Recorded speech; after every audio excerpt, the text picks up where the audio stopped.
Hold on to your butts. Da-da-da. Oh, hello.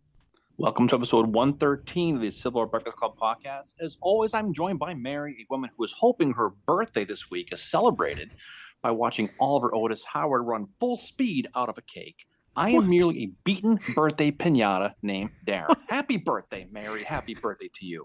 Thank you. More than a beaten birthday Uncle pinata. Mary says happy birthday as well. A beaten birthday pinata. That's a new one. Oh, well, you know, it's a tough days call for tough measures. So what's happening? What's going on? We're recording again. Oh, yeah. It's been a couple of weeks. Our last episode was the New York City draft riots, which we released 2 weeks ago. And so now we were back at it again. We are in the Eastern Theater, and we are going to be talking about a part of the Siege of Petersburg.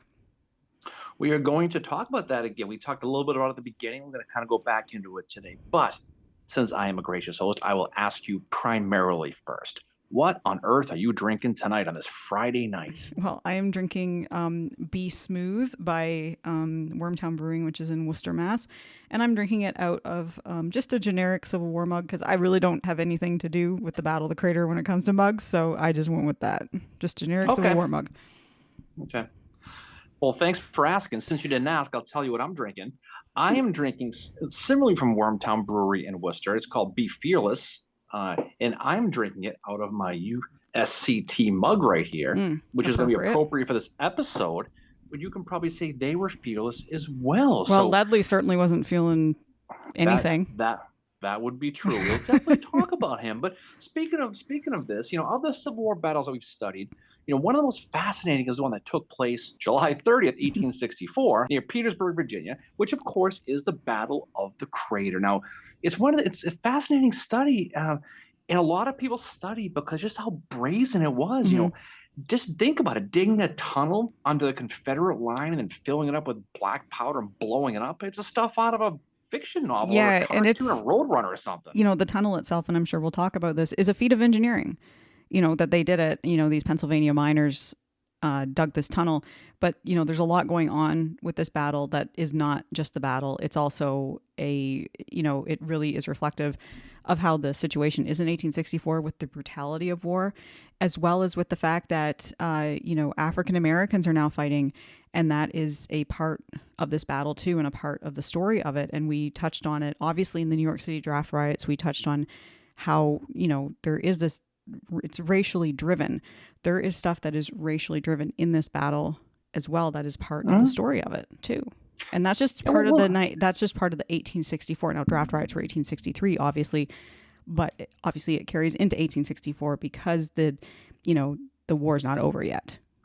Yeah, we're going to talk about a lot of stuff as it goes on, but you know, just speaking to this mine, the concept of digging a mine and blowing up the enemy, it really isn't a new one.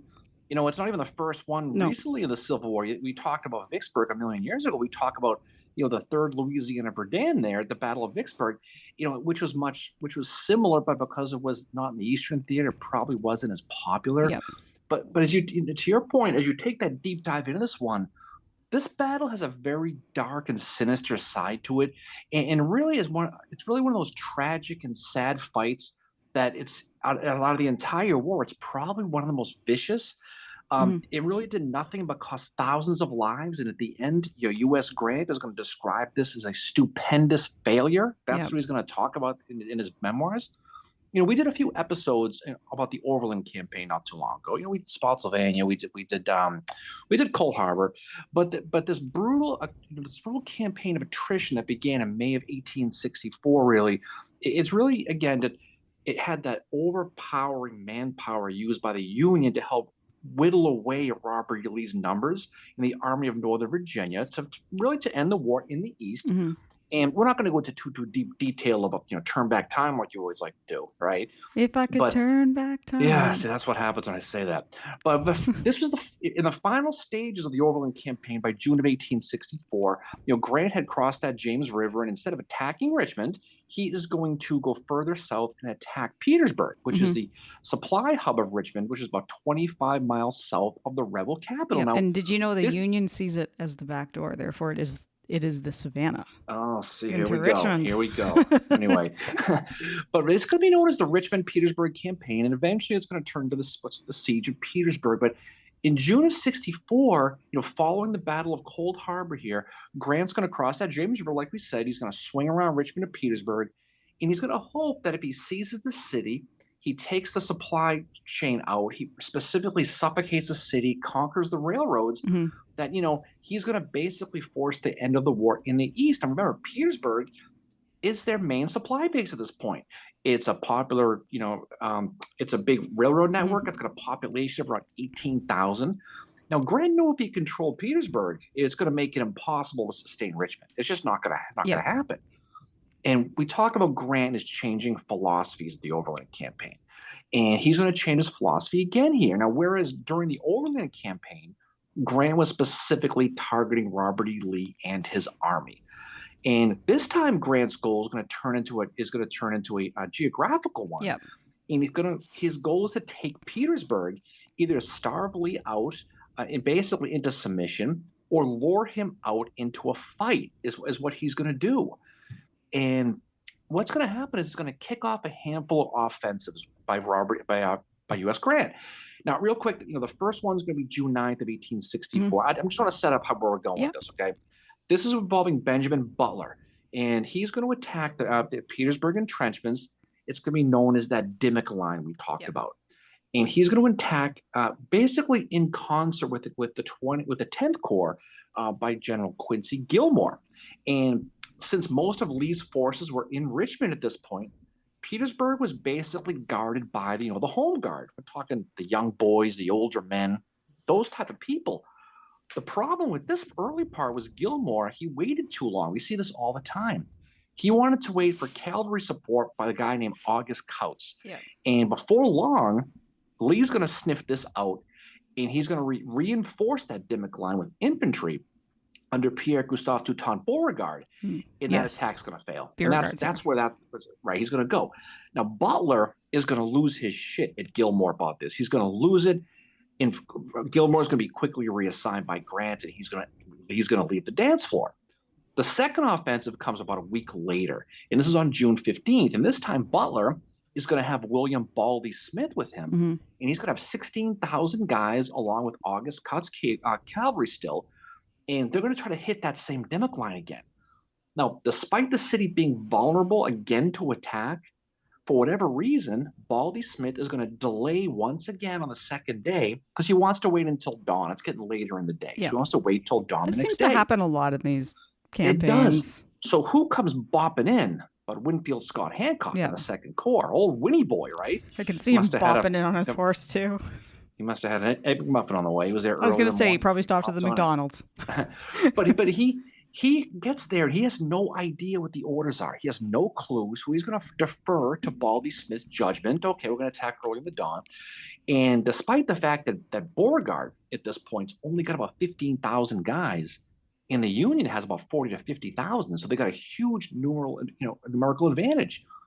June 18th, George Meade, that fun-loving guy, all smiles. He's going to lose his mind again. No, not Meade. Because the rebel line's still not broken, and so he orders a full frontal attack on the rebel lines. Now, Beauregard's men are going to basically be able to push them back for the moment. We're not going to get into too many details, but the Union is going to take a bunch of losses here, including that 1st Maine Heavy Artillery, one of those green regiments who guarded the forts in Washington. They're going to lose 70% casualties, 632 out of 900 guys they're going to lose here. So in 4 days, Meade is going to try to break that line, and he's going to lose about 11,000 men. With the 1864 election looming and that rising body count and the rumors of Grant being a butcher, Meade is going to say, "The hell with this." He's going to pull out his Operation GTFO card, and he's going to fall back, and he's going to decide to dig in. But Grant has one more card to play, and this one is what was known today as the Third Offensive, and this is the one we're going to talk about today. And this is going to result in the infamous Battle of the Crater on July 30th, 1864. So you have 2 false starts now, and now the armies are entrenched and they're close. And this is we're going to talk in the details how this whole thing breaks down. But sometimes you'll hear this known as the Third Offensive, and that's the first 2. I just wanted to explain how we got there. Because it's good to set it up like that. Right. Okay. So the other thing to set up too is the So just the situation that these guys are in now in these trenches, and we talked about this in our other episodes too, that this is the beginning of trench warfare that you see in World War One. I actually read a really good article about the Battle of the Crater. It was written in 1938, and the author really went back to World War One because even in 1938, it's really fresh in people's minds, right? The trench warfare. But so the trenches are 4 to 6 feet deep, and the men would pass non-fighting hours in them 2-hour shifts with nice job there, Quint. I was gonna say it was Robert Shaw's birthday yesterday. Oh, Spanish ladies. God, now who's singing?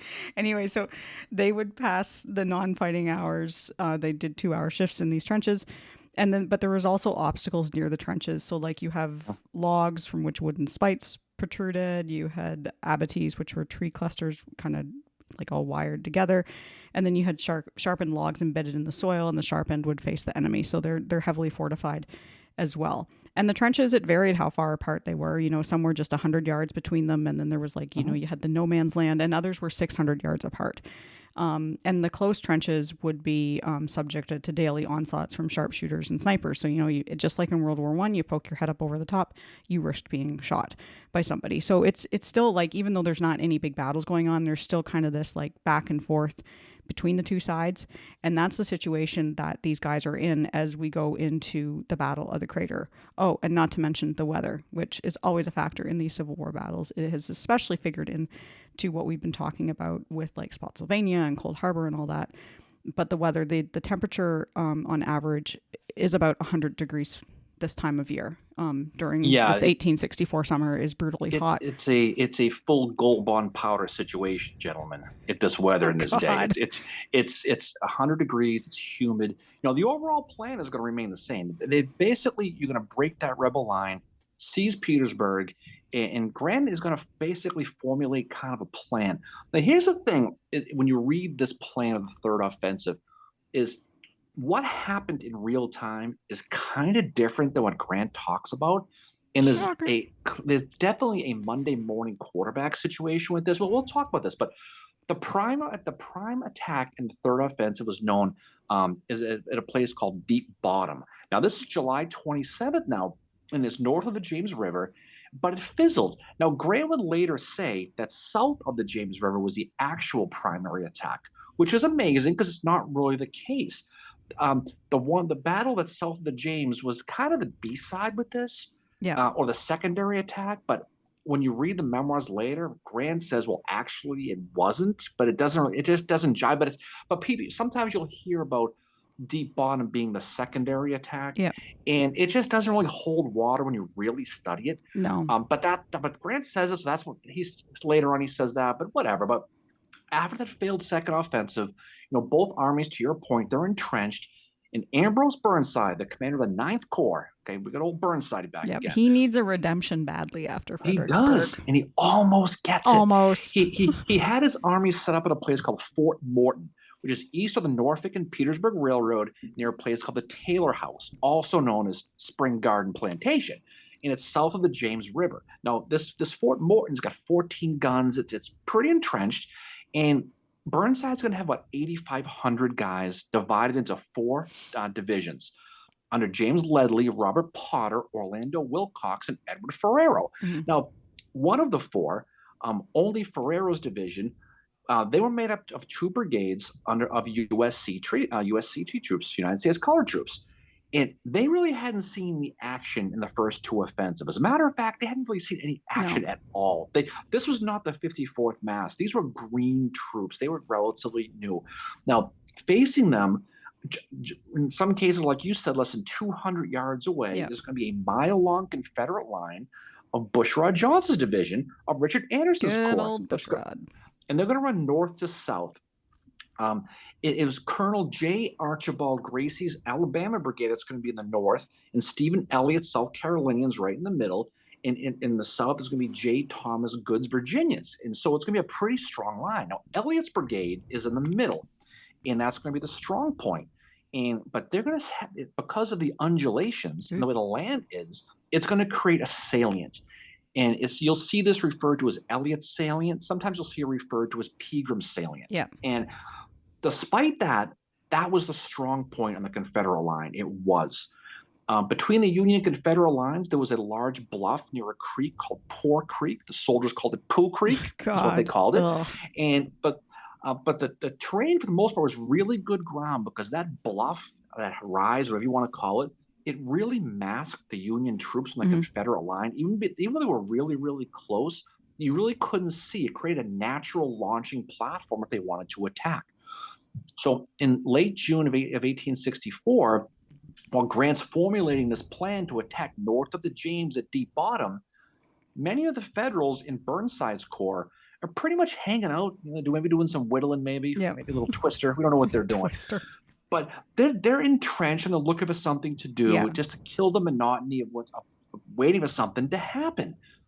Robert Potter's division, his second division, is going to have a regiment under a guy named Lieutenant Colonel Henry Pleasants of the 48th Mississippi. I mean, 48th Pennsylvania. I was going to say, like, Really jumping myself. Yeah, he switched sides. 48th Pennsylvania. The 48th was a regiment from Schuylkill County. And if you know Pennsylvania, that's the county seat is in Pottsville. Pottsville, as you know, Mary, is the home of the great Yuengling Brewery. Yeah. It's also the home of a DQ, so it's definitely a solid stop along the way from Massachusetts to Gettysburg is right there. Now, one day, while sitting around, a soldier in the 48th Pennsylvania, he's probably one of these salt of the earth guys. Yeah. Now, in this group is about 100 coal miners, and Schuylkill County is a big mining area. So a lot of the 48th PA are miners. Yeah. And you can just imagine how they were. One of them is going to happen. It's just going to happen to say to Pleasants, we could blow that damn fort out of existence if we could run a mine shaft under it. Well, they took a look at the lay of the land and they realized, like, hey, this is similar to where we're from. Then that's where they got the idea that it would be ideal to dig a mine shaft. Pleasants is going to think about it, and he's just going to kind of sit there as an idle soldier common sitting around bored. But then he starts thinking, you know something? It might be just crazy enough to actually work. So Pleasants takes the idea to Burnside, and he says to Burnside, that goddamn fort is the only thing between us and Petersburg. That's what he says, the fort being, of course, Elliot's salient. Yeah. And then Potter and Pleasants, they also explained to Burnside that the men are really excited about this. They say the men themselves have been talking about it for some days and are quite desirous, seemingly, of trying it. And, at this time, like, there's not much going on. And they're kind of like, well, we need to give these guys something to do. And Pleasants, he really talks it up. Like, he says that his men could dig at the rate from 25 to 50 feet per day, including supports. They would have, like, ventilation and all the stuff that you need when you have a mine. So he's really talking it up. And, like, obviously his guys know what they're doing. They are coal miners. So they're just, this is something they've done before, So he wants to dig a 500, basically it says to be 500, just under 511 feet long, but 500 feet long, 20 to 25 feet deep, running from the Union line, ending just below Elliot's salient. Now, when it's done, they've filled up with black powder. Boom, it goes up. That's the whole thing. And beyond the salient was open ground, of which they thought was open ground anyway, which ran up to a high point that was called Wells Hill. Wells Hill was a height. It was high enough that it commanded the town, the area. So the Union could get there and they could put artillery there. They could basically command Petersburg and force Lee's army to basically be split in two. So it was a real strategic position if they could get to it. Burnside is going to immediately, he loves the idea. He thinks it's the greatest thing in the world. And he runs it up the flagpole to his boss, George Meade. And George Meade he gives his best Larry David. He's supportive of it, but kind of like, like you said, like, he said to him, I'm delighted to hear you can do anything against the enemy's lines and will furnish everything you want, and earnest wishes for your success besides. I would have been over to see you today, but certain movements of the enemy on the left have kept me here. And those certain movements are going to play into this as we go along, which what Meade is referring to. But, Meade tells him you can have sandbags, you can have all the stuff that you need. And of course, Burnside's probably like, okay, that's good, because look what happened to Burnside at Fredericksburg. He has kind of like this, you mentioned having to get supplies from DC, and he's kind of like, oh my God, not that debacle again. But Burnside is looking for, he's looking for a redemption from what happened to him at Fredericksburg. And this plan, a lot like the Battle of Fredericksburg, looks really good on paper. Yeah. The thing about it is Meade you mentioned before, he was a little less enthusiastic Oh as you're yeah, making it he's not. sound. Yeah, yeah. That He, that's he that's was taken from a letter he wrote, but yeah, he's still like he's like, it eh, was a, it was you like know. a, it was like a you do you, thoughts Yeah, and prayers, yeah, sounds like fun. I'm busy. I gotta go. The thing about it is Meade had absolutely zero faith in Burnside's no, military judgment at all. So, he's going to enlist the Meade's chief engineer, a guy named Major James Duane.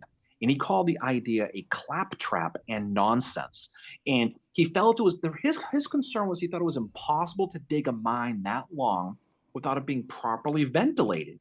And so you mentioned hinting how it was before. Now, Meade, did kind of he was like, okay, fine, yeah. but he does put the plan to Grant, and Grant says, well, I guess I'll do anything at this point because you got to remember what else is going on.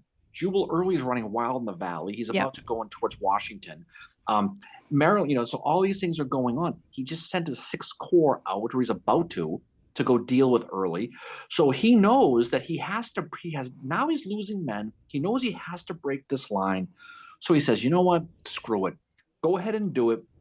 And so on June 25th, the men of the 48th PA, they're going to strip down and adjust their underwear and their t-shirts. Okay. They take a picture for a calendar and then they start Take digging. a picture Okay. for oh my god. And they begin to dig this mine. And the thing is the first thing they needed to, before they start though, just jumping ahead a little bit, the first thing they need to do is reconnoiter the area. Yeah. And they need to see, it'd be nice if we dig the mine in the right directions. They need to know pretty much how to do this.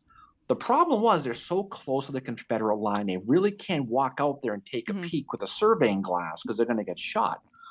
Colonel Pleasance, he knows that anybody who goes out there and is exposed is going to basically be shot at and killed. As a Yeah. matter of fact, one of his stabbers was shot in the head when they tried the first time. So to accomplish this, it's kind of funny how they did this. To accomplish this, Pleasance is going to have a couple of guys go over to his right. Yeah. He's going to take a couple of keppies, stick them on a stick, poke them up, and the Rebs are going to shoot at him. Meanwhile, Pleasance is going to put a burlap sack, cut two eyes out of it, Oh my god. sneak up. And he's basically going to, he's going to look like Dumb Donald from the old Fat Albert cartoon, right? And he's going to sneak up with his glasses and he's going to basically be camouflaged with this thing. And by doing that, he's able to reconnoiter and see the direction to do. So it actually was pretty brilliant the way he did it. But and so he did. So to help ease, I mentioned James Duane was concerned about the ventilation. What Pleasance did about halfway through the mine, they're going to dig a vertical shaft. And what they're going to do is they're going to actually light a fire inside of it. Yeah. And the fire is going to act like a chimney and push the air out. And they're going to connect it with the shaft. They're going to It's basically really build interesting how they do it. system. So it's actually pretty good the way it's pretty ingenious how they do this. But it's in progress. It's going on as of the 25th. They're going to get it done by July 17th. That's how fast they're going to do this. Yeah, they work continuously in 3-hour shifts, around the clock, and the whole regiment is participating in this as well. And it's done right under the feet of Elliott's guys. I mean, when they get towards the end. But Pleasant's work, though, is not completely without being noticed by the Confederates. Beauregard, his Confederates are going to realize pretty quickly that they're digging, they're doing something. Yeah. And so that open ground I mentioned between the salients and Wells Hill, they're going to start to put artillery. We're going to talk about that in a little bit. John Haskell, the Brown Branch Battery, as well as the Nelson Battery. They're going to put some guns out there. They're going to dig in trench works. They're going to basically make it so it's not this easy run if they get through. And so in Petersburg, even the city, there are rumors that they're digging. They think they're going to blow the whole city up. They said Petersburg was resting upon a slumbering volcano. That's the rumor. Yeah, what they were doing. It was so, like the Confederates at one point when they're getting close to being done, then when the Union's getting close to being done, they can hear them, but they don't know how to get to them. But the funny thing is as the Confederates are digging around, the Union guys can hear them digging. And there's some pretty, it's really, the engineering behind this is really cool. Like, so for instance, they had to figure out a way to get all the dirt away so that the Confederates wouldn't suddenly notice huge piles of dirt, right? So one of the things they do is they take their hard tack boxes, so the empty hard tack boxes, and they modify them with iron from the pork barrels to carry away the soil to a location out of view of where the Confederate pickets are. And the other thing they do too is Pleasant's men also get authorization from Burnside to operate an abandoned sawmill, which is in the rear, to get timber rather. And the reason they do this, and I'm completely understand why Burnside does this, is because he doesn't want to wait on timber coming from Washington, because I think he's remembering, like, oh shit, look at what happened with Fredericksburg. Well, as he used So to say around these parts, Pepperidge Farm remembers, right? exactly. And But so, they get permission to operate this sawmill, and it allows them to have the timber to build the mine. But not only that, these guys are working around the clock, and mhm, they whatever materials they don't have, they somehow manage to come up with. And like you said, like, the project is criticized as it goes on. There's one guy, John G. Bernard. He's an engineer at the AOP, and he questions it. What's going on, and, like, I guess him and Pleasance met up, and there was some exchange, and Bernard starts asking him questions, and Pleasance ends the conversation by saying, "I'll see you in hell," and he gets up and leaves because he gets offended that this AOP and chief engineer is questioning him on his mining skills, right? Um, and Burnside does visit the area while they're doing it. He brings some state governors with him to, like, show them what's going on. But the other side to this is what happens to the 48th Pennsylvania. They kind of become like, other regiments start to not like them, because what does Burnside do? He rewards these guys that are working around the clock to dig this mine with extra whiskey rations mhm. taken from other regiments. And this starts to cause some friction, because they start to see it as favoritism. Like, oh, what are those guys doing in the 48th PA that, like, you're taking away our whiskey rations, right? So there's stuff. So Yeah. there is friction going on in the Union Army with this Mhm. happening as No, well. right, but whatever. But Burnside is plugging right along. He's doing really, Yeah. really well. But like I said before, the Confederates aren't sitting idly by No. here. Lee is going to reinforce that artillery we talked about with batteries about 500 yards south and 700 yards north of Elliott's salient in case they do get through. They don't know what's going on, but they think there's something going on. These batteries are going to basically create a killing field that covers that whole area between the salient and Wells Hill. This is all unbeknownst to Burnside. Now, while the mines, and this is classic government red tape, while the mine's being built, Burnside is going to request two things from the government. Mm-hmm. Okay, he's going to request 12,000 pounds of black powder in special waterproof fuses. The government, of course, sends him 8,000 pounds of black powder in non-waterproof Of course, because why fuses. not? He says just basic stuff. So when the powder finally, so like, okay, fine, the powder does arrive. You mentioned the 48 PA, how they were. They had to carry these powder this down the mine. What they basically did was take it and put it into two 25-pound barrels. They tied them together with a piece of wood and put them over their shoulders Oh my God. and carried them 500 feet in a dimly lit shaft with the roof about 4 feet high. So let's think about leaning over, Yeah. carrying 50 pounds down at the end. When they finally got there towards the end, there were 8 large vessels. I don't know what you want to call them, but they were like big 8 buckets. They would pour the black powder in and set them up. And then what they would do is they would splice those fuses to create a 100-foot long fuse. So for the most part, the mine's ready. I mean, Yep. it's ready to go. So that's kind of how it was pretty quickly. Now, again, according to Grant, he had planned to launch that deep bottom attack north of the river as a diversion and keep Lee's men north of the river, and then use the mine attack as the primary goal. And as I said before, that's not really the way at the time it was set up, but that's how we talked about it later. On July 28th, Grant is going to send 25,000 infantry under Winfield Scott Hancock, Mhm. the Second Corps, and cavalry under Phil Sheridan north of the river to Deep Bottom, and which caused Lee to think this is going to be the real threat, because Yeah. it probably was. You don't send probably your best corps and your cavalry for a diversion, realistically. This is going to leave for Lee now just 3 divisions in front of Petersburg, with only William Mahone's 3 brigades, 2,300 or so men available to move if necessary. So what this meant for Burnside, he's got 16,000 guys on his team. He only has 4,400 Rebs under Bushrod Johnson in his front. So I don't need math skill experts know it's about a 4-to-1 ratio. I'm You good at could figure that one math. out. I'm good at Right. math. But the plan was, once Lee's men had gone north to help fight north of the James at Deep Bottom, the mine's going to be exploded. And at that point, Burnside's going to send that infantry around the crater, across that open field, right up to Wells Hill to seize it, hold it, and then move the artillery up there, and thus breaking the Confederate line and splitting Lee's army in two. Hmm. And I said before, up to this point, Burnside, chef's kiss, he's killing it. Yep, He's doing really well. everything right. And it was pretty flawless. Everything he pushed was coming up roses for the most part, as I mixed 48 metaphors there. But like I mentioned, 3 of the 4 divisions had seen action before recently. And the 4th, those black USCT troops under Edward Ferrero, they hadn't been. So what does Burnside do? He's going to choose them to lead the attack.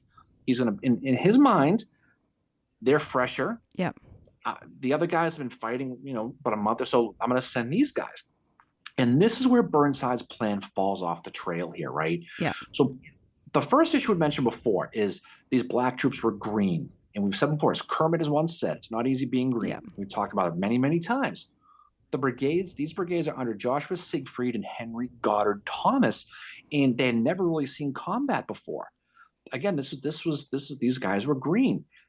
But the primary issue was political. Yeah. William Burnside, he reported that his final step of the plan to Meade, the big boss here, and Meade noped it. He said, ain't going to do it.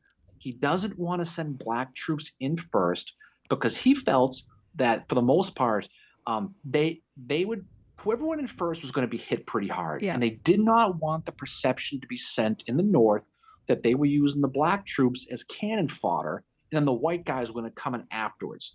So the Confederates at this time, too, we're going to talk more about this in a little while, had that standing no quarter to be given order, which for black soldiers, and if you were captured, you were marked for death. Mm-hmm. And this was all in the mind of George Meade right now. So Meade had said, he says it would be impolitic to send colored troops in first.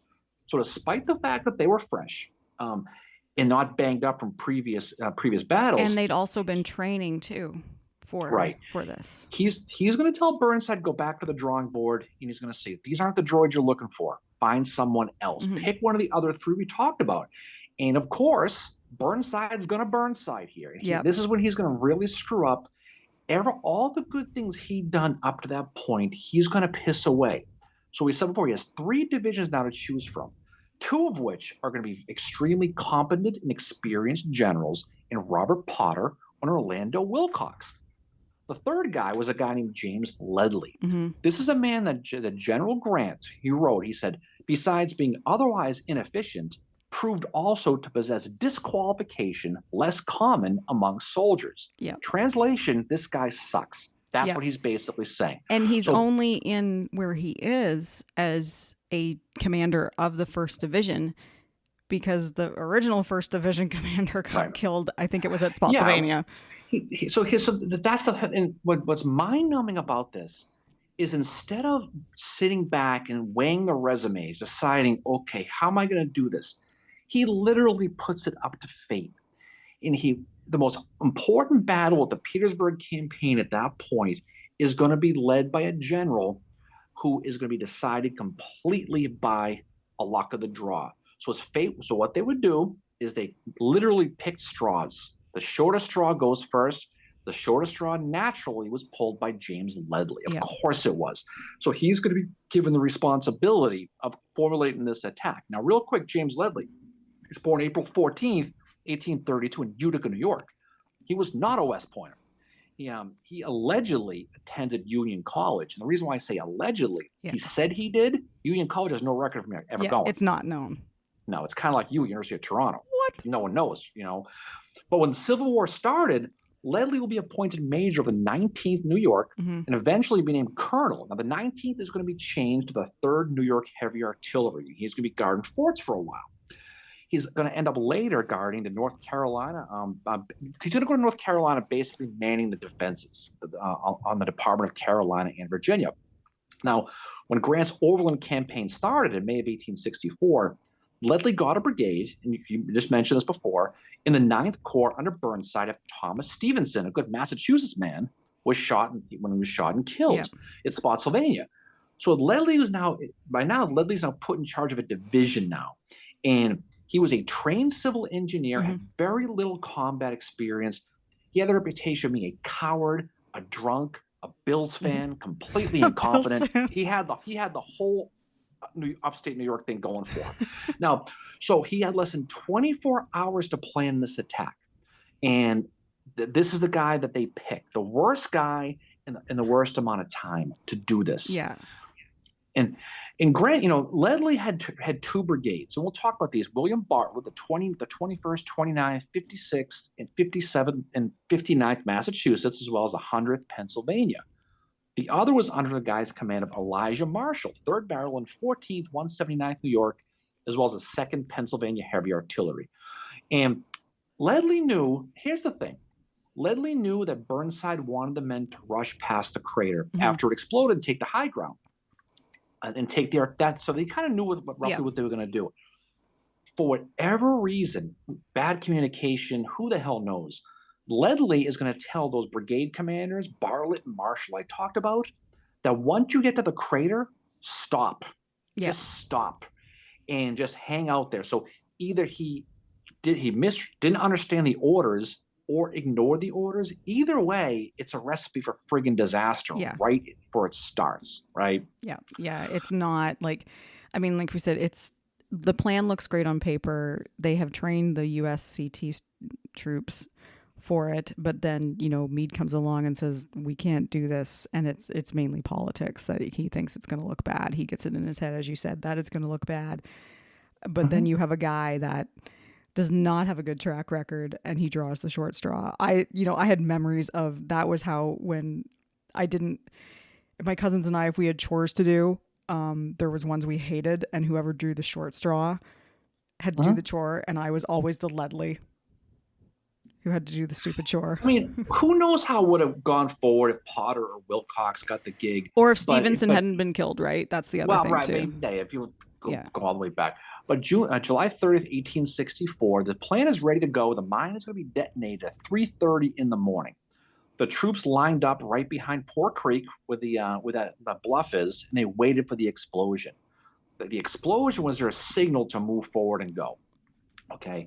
And so 3:30 comes, and they're all waiting, and nothing happens. Basically, Burnside's standing around like Clark Griswold in Christmas Vacation, waiting for the lights to come on, and nothing happens. And he's like, watch this. Nothing happens. Yeah. So Grant also, he's at Meade's headquarters at a place called the Shand House, and he's also waiting, and it doesn't go off. And then Grant's going to tell Meade, you know what? If this friggin' thing doesn't blow up, send them in anyway. Just send them in. Yeah. And Meade's like, oh, okay. And finally, Colonel Pleasants, just imagine, this is embarrassing for him. He spent weeks building this, doesn't freaking go. He's going to take two of his staff officers, a guy named James Doughty and Harry Reese. They're going to go into the mine and find out why it didn't blow up. Now, the thing what's interesting about this thing could have blown up at any second. Yeah. And they went in. They went inside, dragging their brass balls as they went. They go inside the mine. They find that the fuse had burnt out. So they all look around. They go, hey, give me some matches. And they go, you didn't bring them, did you? No. They forgot the matches. Oh my they had to go God. back out again and get matches and bring them back.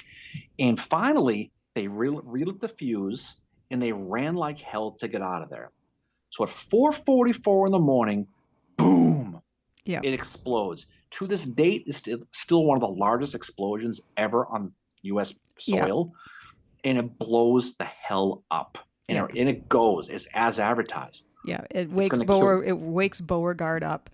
And there's one account from a Union officer that said it was a magnificent spectacle. And as the mass of earth went up in the air, carrying with it men, guns, carriages, timbers, and spread out like an immense cloud as it reached its altitude. So close were the Union lines that the mass appeared as if it would descend immediately upon the troops waiting to make the charge. Yeah. This caused them to break and scatter to the rear, and about 10 minutes were consumed in reforming for the attack. And this 10 minutes is so important when you're studying the crater. It goes up, it kills 278 Confederates, it blows them up. Yeah. The officers, they're literally, they're standing there watching, like you just said. The debris is going 200 feet up in the air. Body parts are raining down. Dare I say it's literally raining men. It is. Okay. And when the dust settles, the crater, there's going to be a crater left. It's 170 feet long, 60 feet wide, and 30 feet deep. And like you said, it's so loud, the Confederates north of the James River, they can hear it. Yep. That's how loud this thing is. So the mine goes, it explodes, and it's time for Ledley's men to make their assaults. And Ledley was right there with them, fighting with them right in front. No, he wasn't. No, it wasn't. Ledley is hiding in a bomb proof near Poor Creek, literally getting banged up on rum. With Ferrero. With Edward Ferrero. And he's going to say that he was too sick to be there. Maybe he had a rag over his head the next one. We don't know. But needless to say, he literally was drinking rum with Ferrero. And he was hammered. That's the word. It was a call me maybe situation. It was, but he had the reputation of it. So unlike some of these other where it's like stories, like Hooker, for instance, at Chancellorsville, Hooker was drunk. No, he was concussed. It's not. Yeah. This is a legit. He was drunk. He was, but even without the men, that first wave of Union troops is going to get there within about 5 minutes of the explosion. And when they got there, per Ledley's orders, what do? They just stop. As a matter of fact, many of the Union men actually stopped to assist the injured Rebs. And they think about it for a second. No one had ever seen this before. No, there was men buried. There was one account from a Confederate soldier. There's men buried with some only their legs and feet protruding from the earth. Yeah. I mean, they were just like watching fireworks. They were just in awe of the spectacle they saw, where this gigantic explosion starts falling from the sky, body parts everywhere, this big hole in the ground, probably still crackling. And they just stop. But Ledley told them the orders to just stand there, and they stood around. Now Meade, seeing this transpire, he's going to order Burnside to send in more men. So he's going to send in now the divisions of Robert Potter and Orlando Wilcox, and these two competent division guys that Burnside had originally bypassed. Now, this large influx of guys all rushing to this area, it's going to create a natural bottleneck around the crater. And really none were able to get past it, and none were able to progress towards Wells Hill, that high ground that was that primary focus of this attack. Throw in the fact also that Potter nor Wilcox were up front. They stayed in the back. Yeah. They didn't go either. So, as a matter of fact, none of the commanders were. You mentioned Ferrero, he's drinking too. Yeah. None of the division commanders were up front during this. They all stayed in the back. So without their commanders, what's going to happen now? Ferrero's guys get called in. These are those USCT guys. They're going to be the fourth and final division to enter the Battle of the Crater. And mentioned before, this is Josh Siegfried and Henry Goddard Thomas, and they're ordered, and they're going to come now. And while this Union bottleneck is taking place, and there's all this confusion after the explosion, the rebels are going to use this time to their benefit, and they're going to protect their flanks near that crater, where that breach initially had occurred. With every single passing moment, that opportunity for the Union to get to Wells Hill and take that high ground was disappearing. Yeah, that's why the time is so important in this. So the whole thing was quickly turning into a wasted opportunity because of bad leadership and bad communication, like so many other of these battles we've talked about. Now, Lee and his Confederates, they had set up this golden opportunity to counterattack. And they had wisely, like we said before, set up artillery batteries behind Elliott's salients, right? This is Haskell guys, the Branch Battery and Nelson Battery. And they did so strategically, a way to hit anybody that came through. And Lee did have William Mahone's division at the ready, like we mentioned before.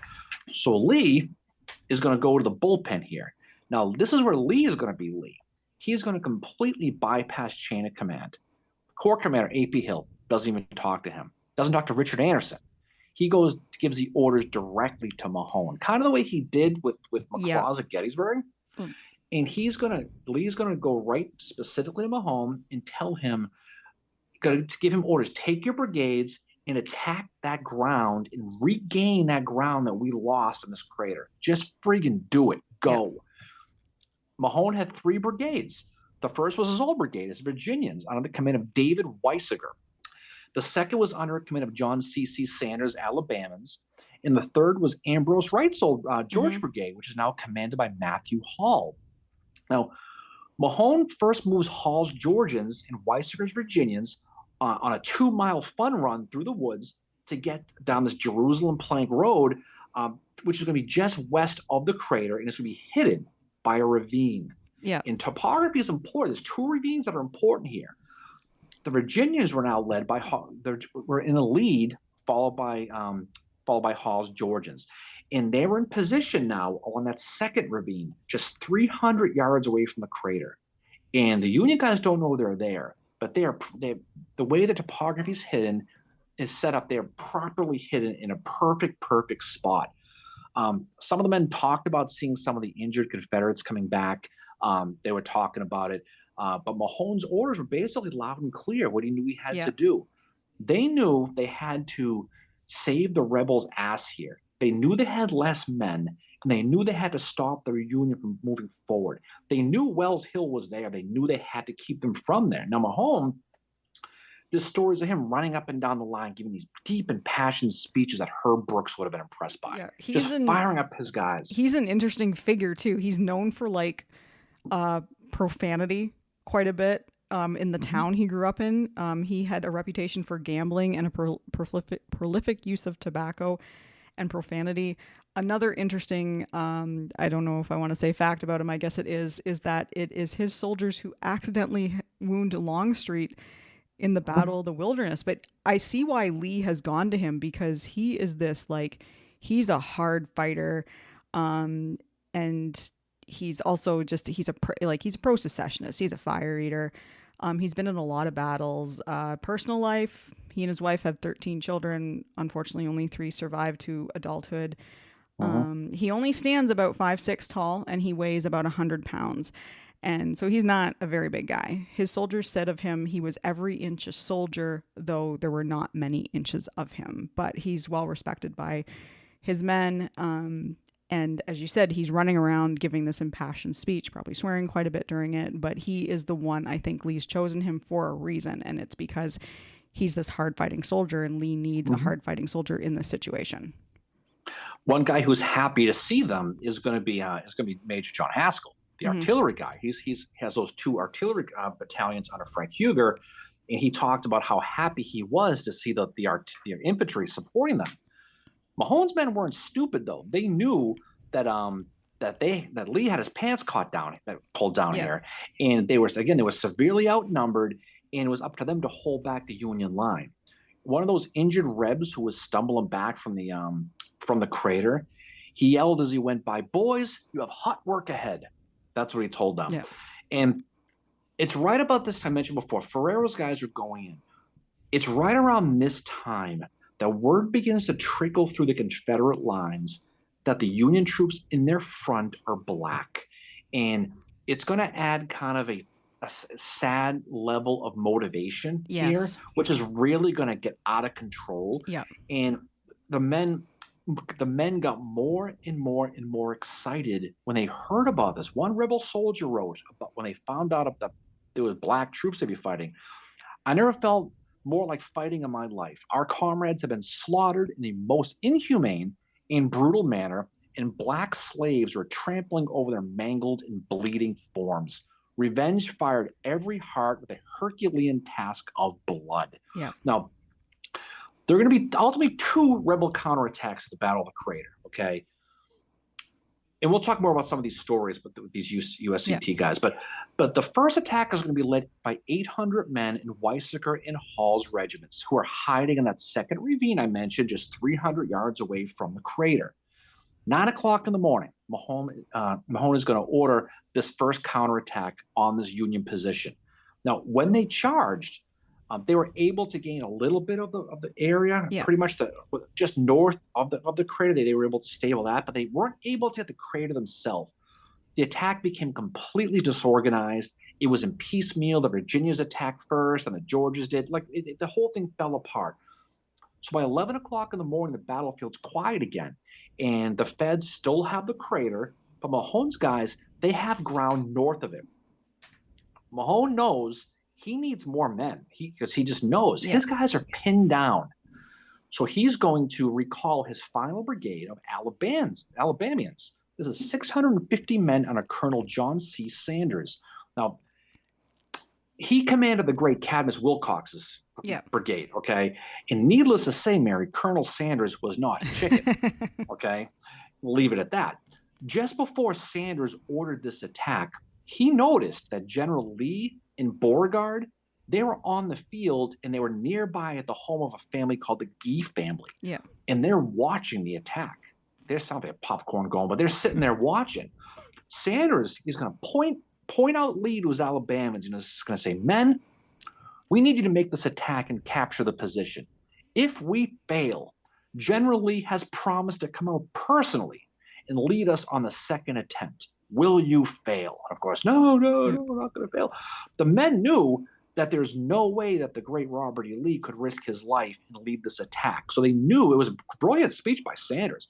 He knew that they could not fail here because the prospect of Lee leading it and probably getting Yeah. killed was a speech to these Alabamas that Nick Saban probably would have been proud of. That's how much he really would have been.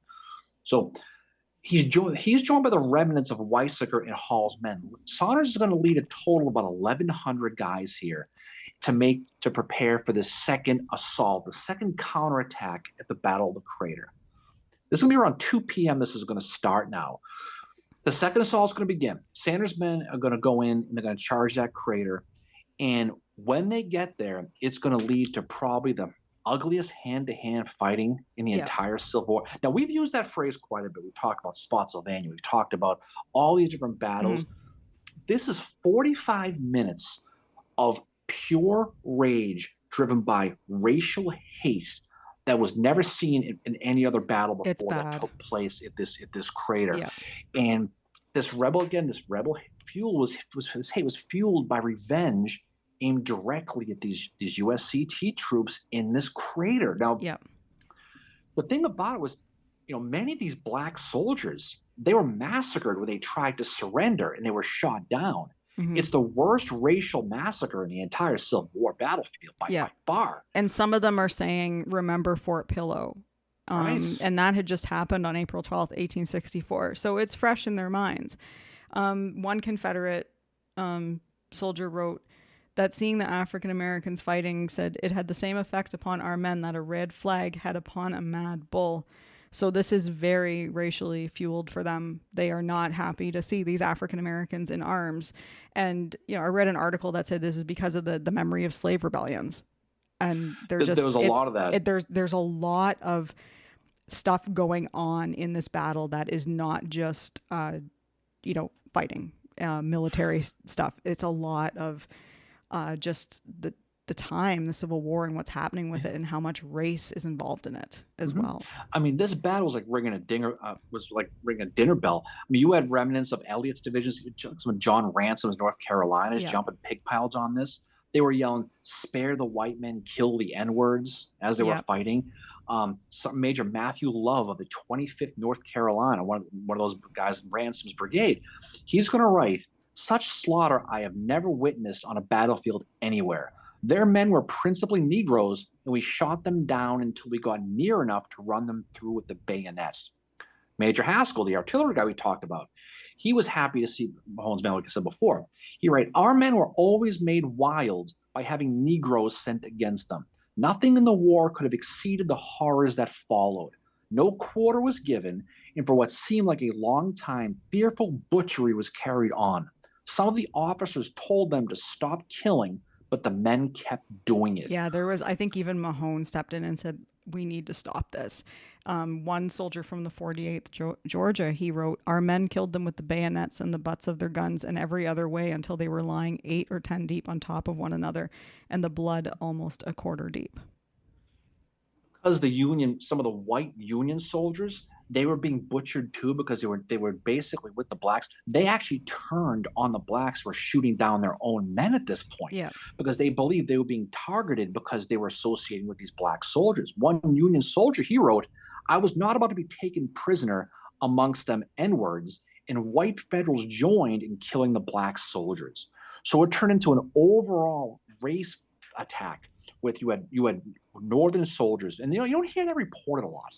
But you had white Union troops killing the black Union troops in the crater because they felt that if they didn't, they were going to be taken care of as well. It's a very dark part of the battle, and like I said, it goes back to just kind of, what has been brewing in the U.S. for many, many years leading up to the Civil War. Like E.P. Alexander said, the sympathy of the North for John Brown's memory was taken for a proof of a desire that our slaves should rise in a servile insurrection and massacre throughout the South, and the enlistment of Negro troops was regarded as an advertisement of that desire and encouragement of the idea of that to the Negro. And that is what E.P. Alexander wrote about it. So again, it goes back to this idea of a rebellion, the rise up of the slaves, which had happened a few times in the South, and that's why Southerners are that this way. This fear, this white officer and soldier fear was legit though. Yeah. There was a Virginian named Thomas Smith. He was a Southerner, obviously Virginia. He wrote, "White officers were vandals for bringing our own slaves against us.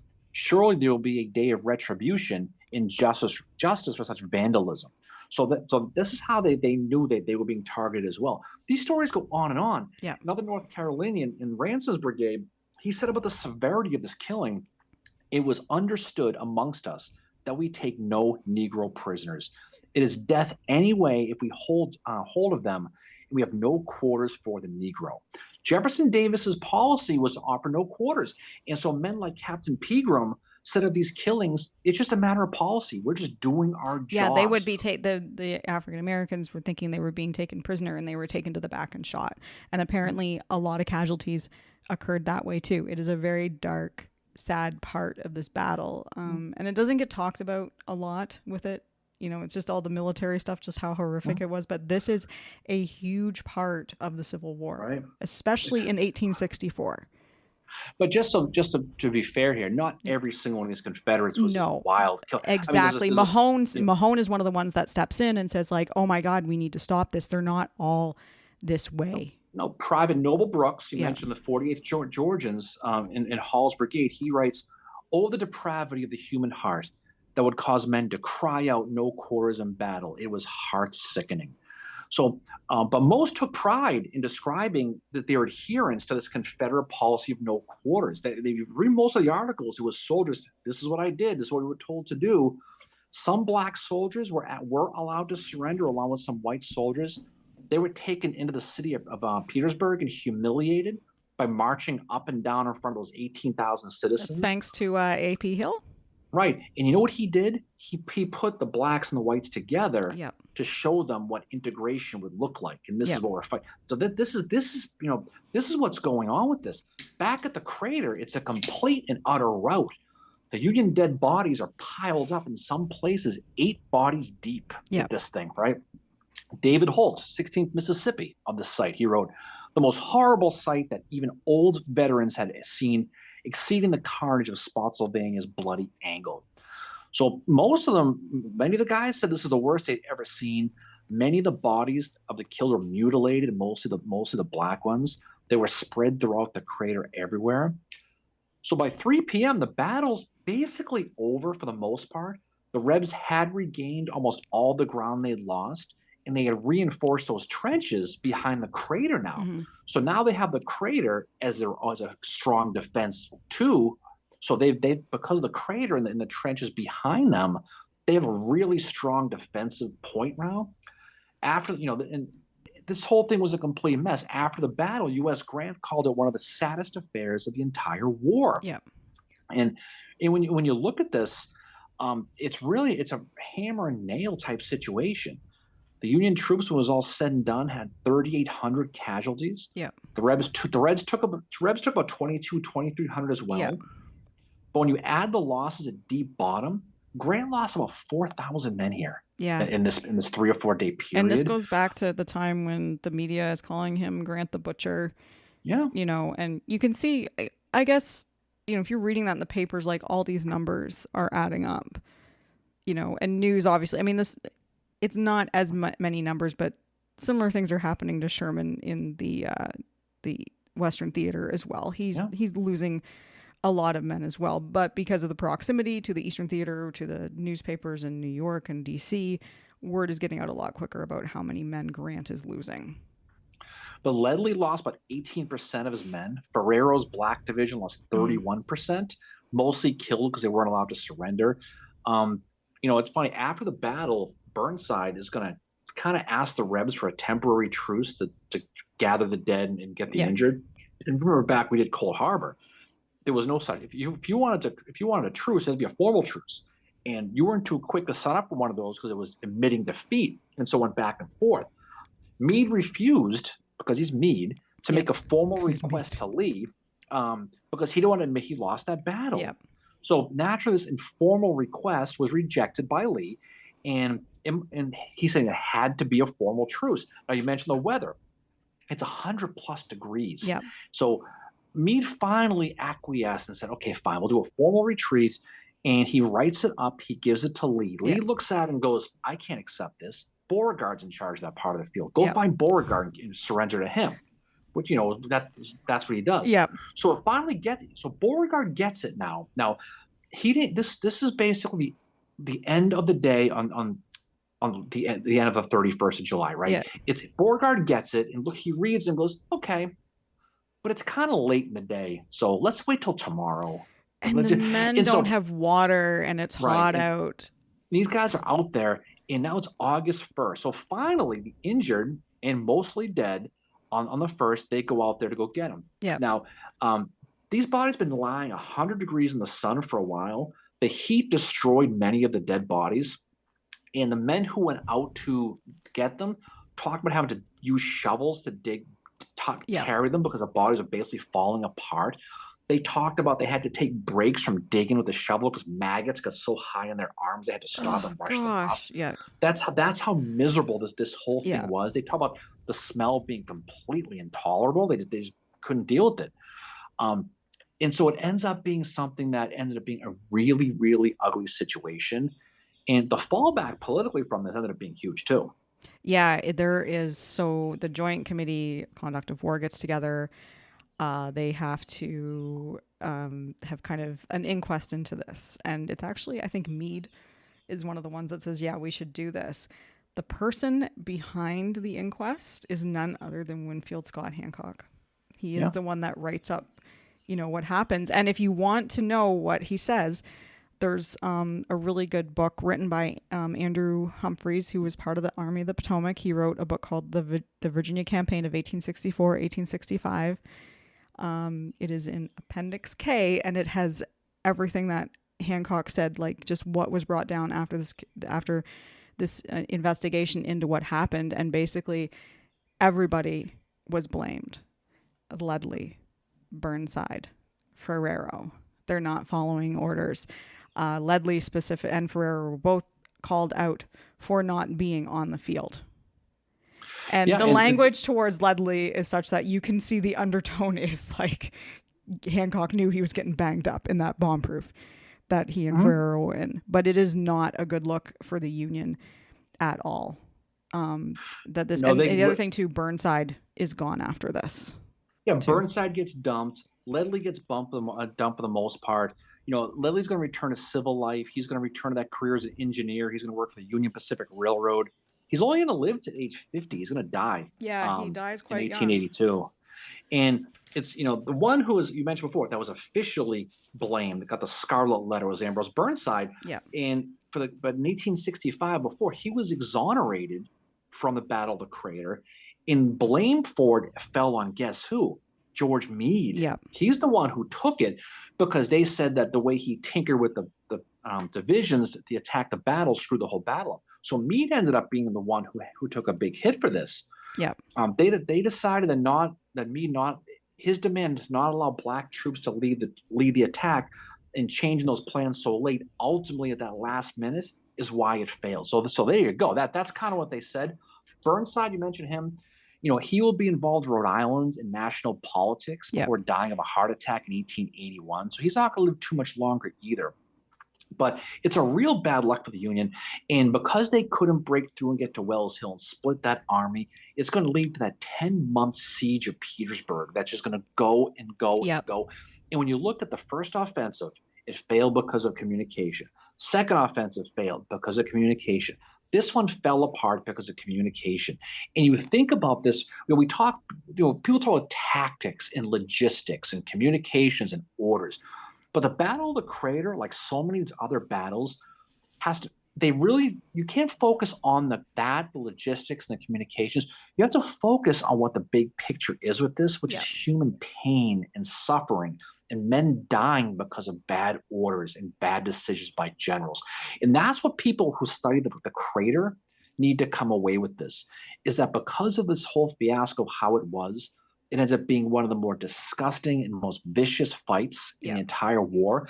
And because of that Union incompetence, it led to this led to the siege that went on and on and on. And it's easy to look back with the 2020, telescope Yeah. and make decisions and all that. But you think about how if things were different, they could have got right through and maybe it would have been over sooner. But instead, it goes on. You have the siege, which ultimately leads to Petersburg falling, and it goes off to Appomattox. But when you look at some of these decisions, it just makes you shake your head. It just does. Yeah. It's the crater is a horrific battle, and it's not just, um, it's a part of the Civil War, obviously, but two, it shows the racism that is happening, and it is on both sides, as we discussed with the New York City draft riots. It is happening in the North too. Not every Confederate here is, gunning down the African Americans and targeting them, but it did happen here. But just like, in the New York City draft riots, you have Northerners, white Northerners going after African Americans as well. So there is a lot of racism in the Civil War that is part of the story and needs to be talked about. And it needs to be told with the story of the Battle of the Crater. And two, this is horrific fighting, as you said. 1864 is horrific fighting. We've seen it in the episodes we've done recently about Pickett's Mills in the Western Theater. We've seen it with Spotsylvania, with Cold Harbor. There was one Union officer that wrote that, when the crest of the fort was swept with canister and grape shot from the batteries of the enemy, they just opened on them with a heavy bombardment, and they had perfect range of the crater, and therefore almost every shell exploded in the midst of the dense mass of men, killing and wounding many of our brave soldiers at every explosion. And not to mention the Confederate soldiers that are sleeping when it explodes, and they are just literally.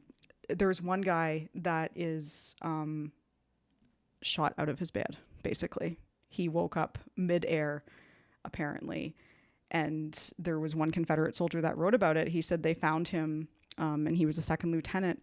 And he said that the fresh air eventually revived him, and he was soon able to walk and talk. But he said he was very grateful that he was alive, and he said that he was asleep when the explosion happened, and he awoke to find himself up in the air.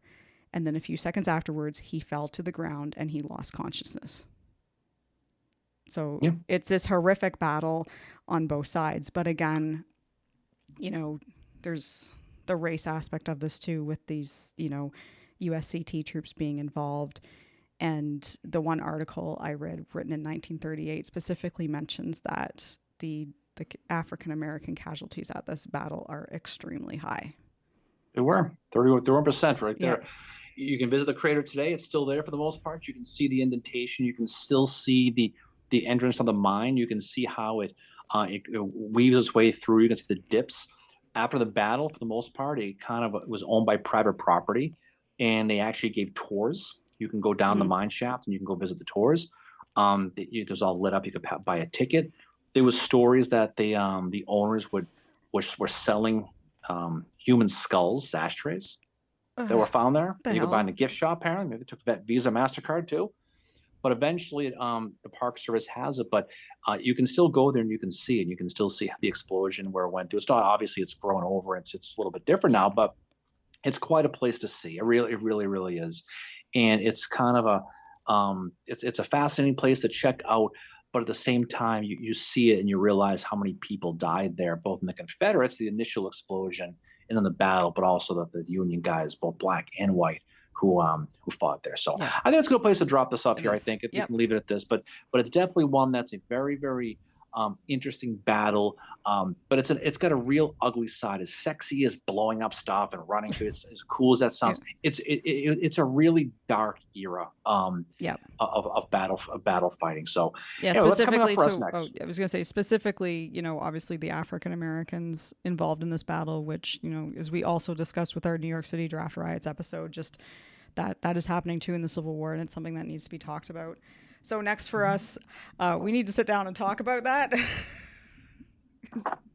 Yeah, but we'll think we got to figure something out. So but definitely more Battlefield episodes, definitely some book club announcements soon as well. And we've had a really, really busy summer, so we will be bringing our roundtable back again as well. Just a reminder about our event in September with the Civil War Museum in Harrisburg. We're going to be doing an event with them as well. And so you can find information about that on our Facebook page. We're going to be there doing trivia. So it is a live in-person event. yeah, So, cannonballs and cocktails. yeah. It's gonna be a great event. So come. 100% of the proceeds from the National Civil Museum go to them to help that museum going. But it's going to be a lot of fun. We're talking nighttime artillery Yep. demonstrations, Maren, which is going to be great to see. Don't see that all that often. A lot of cool people are going to be there. Come check it out. In trivia, we're going to be doing like you just mentioned. We'll be giving away books courtesy of the Lincoln Yes. Bookshop. Yeah. So that'll be a lot of fun as well. All right. So any final words from you, Fincheru, before we head off into this Friday evening? Thanks as always for bringing it. With the research as well as with the hosting. I think you should host more. Your introductions are way better than mine. And thank you for the birthday wishes as well. That's right. Well, happy birthday. One birthday gift you'll not be getting is a perma, hosting job from me because Thank yours you. are fun to listen to. Anyway, all right, guys. Everybody have a great weekend. Hopefully it cools off where you are. Summer's winding down, it feels like anyway. So off we go. So guys, have a great, safe weekend. We look forward to talking to you soon. And we'll see you on the other side. See y'all later. Peace out. Bye.